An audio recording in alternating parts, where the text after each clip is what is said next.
Hello everyone, welcome to Afro News South Africa. Please kindly subscribe to our channel and share our videos. Turn on the notification bell so you won't miss out in any of our videos. Thank you. Activists are suing President Cyril Ramaphosa, his cabinet, and other government officials for culpable homicide, after more than 300 people died in floods in KwaZulu-Natal, South Africa. Protesters say that the disaster could have been prevented if the government had taken steps to adapt and mitigate. The Climate Justice Charter movement has filed charges of culpable homicide against President Cyril Ramaphosa and a number of other public officials for the deaths of people in the KwaZulu-Natal floods last week, which were caused by climate change. At 11 a.m. on April 14, Janet Solomon, Shakira Dawood of Youth for Climate Action, Nora Sinika of the Active Citizens Movement, and Desiree Olverne of Greenpeace opened the culpable homicide case at the Mayville police station.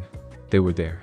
Ministers of Energy and Mineral Resources Gwede Mantashe, Barbara Creecy, Mohamed Vali Musa, KwaZulu-Natal Premier Cyril Sikalala, and Xolisi Konta are also accused of involvement in a scheme to hide the fact that South Africa is a hot place. Solomon said that Durban was reeling from the damage caused by the most recent deluge, and the pain was felt across the city. More than 300 people died. There are fears that the death toll will rise because many people haven't been found yet. She said that this is even worse than the tragedy at Life-eSitimeni, where 144 innocent people died because the government did not do its job right. Solomon said that the death toll had reached more than 443 by Monday. During an interview with NCA last week, President Ramaphosa said that this disaster is clearly linked to climate change. It is letting us know that climate change is very important. We can no longer put off what we need to do to deal with climate change. It's now or never. It was a crime to kill someone, that's what she said. Culpable homicide is when someone kills another person without permission or in an accident. As far as our rights to a safe environment, we have a government that doesn't follow its own laws, the Paris Agreement, or the Constitution. We have a moral and legal duty to hold our leaders to account. In Solomon's opinion, it's been a long time coming for climate to be a major factor in all kinds of social, economic, and political decisions. People have been calling on the government to take climate seriously in face-to-face talks since 2018. It's time to put the climate change adaptation and mitigation strategies on the table right now.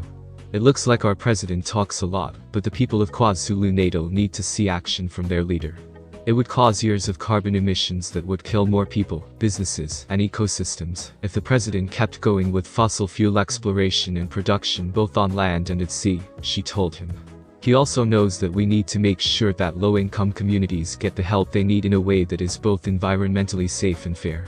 People who studied the science, Brown and others, say that a 100% renewable electricity system for South Africa is possible and economically viable. It can meet the energy needs of everyone at all times, even before things like global warming and water use are taken into account. There is no need to change the power system in order to have 100% renewable electricity, the researchers say. Instead, only a directed evolution of the current system is needed to ensure affordability, reliability, and sustainability, she